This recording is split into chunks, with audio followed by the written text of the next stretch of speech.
त्यांच्याच कुणीतरी जोडलं असेल ते वातावरण दूषित होण्यासाठी, कारण त्यांना तो नाद आहे. जसं की त्यांनी आत्ता त्यांच्याच दसऱ्यासुद्धा दूषित केलं, ते त्यांना सवय आहेत. त्यामुळे ते त्यांचंच कुणी असेल, दुसऱ्यावर ढकलीत येईल ते.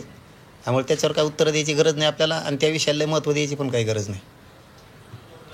असं असेल तर अहो बनाव करू शकते, लेवलला गेलाय हा एक प्रश्न उपस्थित होतो. त्यांना कळायला पाहिजे ना कोणत्या लेवलला घेऊन चाललेत.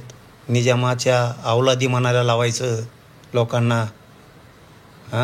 इकडच्या जिल्ह्यातले बीड जिल्ह्यात बोलवायचे, ते जमतं का? निजामाची अवलादी येत्या म्हणले का नाही? स्टेटमेंट नाही, हे दुसरा विषय गुलामगिरीचा. दुसऱ्या जिल्ह्यातले आणतात, मिशा नाही फिशा नाही, काही नाही वेगळेच दिसते ते असले. ते म्हणतात निजामाच्या अवलादी आहेत मराठ्याला. दुसरं म्हणणार तुम्ही गुलामीचं गॅजेट घ्या, म्हणजे गुलाम समजता दुसऱ्याला. तुमची काय भाषा आहे? दुसऱ्या जिल्ह्यातला धरून आणायचा आणि इकडं त्या परळीच्या टोळीनं मिरवायचा. तुम्हाला तुमचं कळानं सुद्धा ज्या मराठ्याने तुम्हाला किती सांभाळलं, किती उंची वाढवली, त्यांच्या विरोधात असले घाण स्टेटमेंट करायचे. यांनीच वाढवलं हे जातीवाद यांनीच वाढवला. सुरुवात यांनी केली, आपण आधी बोललेलो नाही. एक शब्द आपण त्यांना आधी बोललेलो नाही, एक शब्द. ते बोलल्यावर मात्र मी सोडू शकत नाही. जातवाने भाऊ, माझ्या जातीला हिनवत असेल ना कुणी, मी नाही सहन करू शकत. आणि जे तुमचा प्रश्न आहे ना त्याबद्दल, तर मराठ्याकडून किंवा बहुजनाकडून हिंदूकडून असं होऊच शकत नाही. हे त्यांचेच गैरसमज पसरायसाठी करू शकतात. कारण ते खुनं करून केला नाही म्हणतात राव. जिथं अध्यात्म आहे तिथं सुद्धा आसरा दिला जातो राव. काय नवीन पायंडा पाडला यांनी? काय प्रश्न विचारता राव त्यांच्याबद्दल? जिथं माणसाचं मन बुद्धी शुद्ध केली जाते, त्या अध्यात्माच्या ठिकाणी सुद्धा काय शब्द वापरले जातात एवढ्या महाराष्ट्राने बघितलं. आणि यांच्याकडून काय अपेक्षा करणार आहेत आपण? यांना कोण तसं म्हणलंय तेच म्हणते, तेच दूषित वातावरण करतील, त्यांच्या माणसाला तेच विरोध करतील. दुसऱ्याचं वरबडून खायची सवय लागलेली.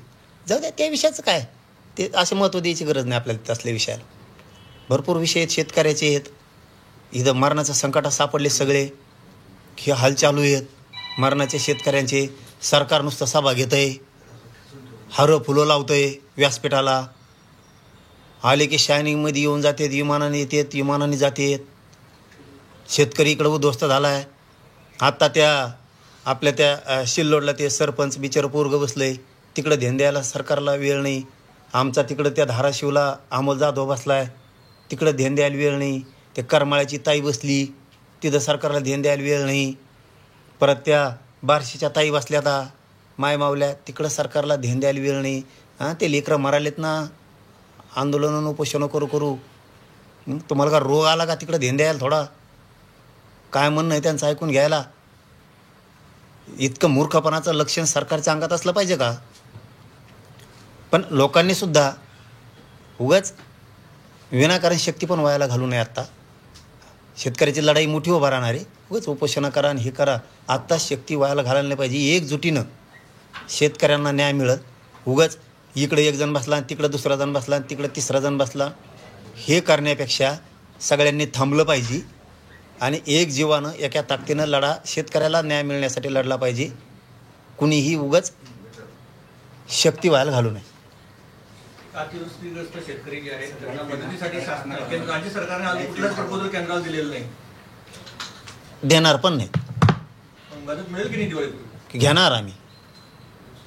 आमच्यावर आम्हाला शक्ती आहे ना, विश्वास आहे ना आमच्या शक्तीवरती. केंद्राची आम्ही मदत नाही तोपर्यंत हे देण्याची शक्यता वाटत नाही.